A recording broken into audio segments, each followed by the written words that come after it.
మేము గత 42 రోజుల నుంచి 2024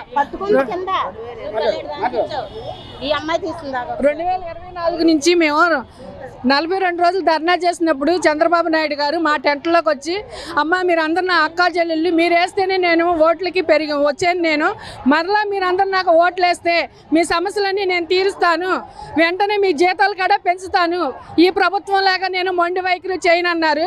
అలాగే జగన్ గారు లాగానే మళ్ళీ చంద్రబాబు నాయుడు గారు మొండి వైఖరి, ఆయన చేయలేదు నేను చేయకపోతే ఏమైందని చెప్పేసి అదే బాటలో ఈయన కూడా నడుస్తున్నారు. ఇప్పుడు ఏంటంటే మై మెయిన్ డిమాండ్ మాకు 26,000 రూపాయలు సుప్రీంకోర్టు ఇచ్చిన తీర్పు ప్రకారం 26,000 రూపాయలు ఇవ్వాల్సిందే.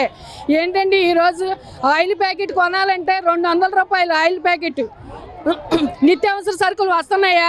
అంగన్వాడీకే మా 11,500లో అంగన్వాడీకి 6,000 రూపాయలు ఖర్చు పెడుతున్నాం. అర్బన్లో రూరల్లో ఉన్న వాళ్ళు ఇప్పుడు అందరూ అంగన్వాడీ కంటే ఎవరు అద్దెకి ఇవ్వట్లేదు.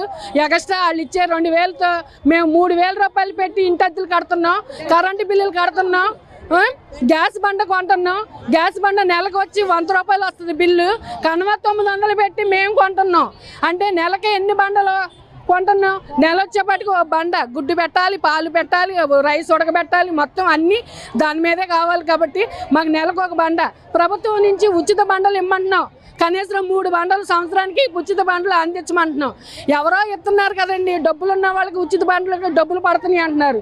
అంగన్వాడీ పిల్లలకి ప్రభుత్వం చేసే కార్యక్రమాలకి పిల్లలకు వర్తించాలి కదా. రాష్ట్ర ఆర్థిక పరిస్థితి బాగాలేదని చెప్పి మహిళా మంత్రులు చెప్తున్నారు, మరి దాని గురించి పట్టించుకోరా? రాష్ట్ర మహిళా మంత్రులు గారు చెప్తారండి, మరి యోగాకి 360 కోట్లు ఎందుకు ఖర్చు పెట్టారండి? ఓన్లీ నెట్టకి చేపలకి వేయటానికి 300 కోట్లు ఖర్చు పెట్టినప్పుడు అంగన్వాడీ వాళ్ళకి ఇవ్వడానికి ఖర్చు పెట్టడానికి ఏంటండి? ఎంతోమంది గర్భిణీ స్త్రీలు మా వలన ఎంతోమంది ఉపయోగపడుతున్నాయి. దేశానికి ఇస్తున్నామండి, మేము దేశ పౌరులను ఇస్తున్నాం, మేము వాళ్ళని ఎంతో బాగా కాచి కాపాడిస్తున్నాం. ఇది అంటే మేము ఎంత సేవ చేస్తున్నా గుర్తించట్లేదండి ప్రభుత్వం. మాకు వెంటనే ఈ ప్రభుత్వం గుర్తించి ఈ అసెంబ్లీలో మాకు బడ్జెట్ సమావేశం పెంచాలని మేము కోరుతున్నాం.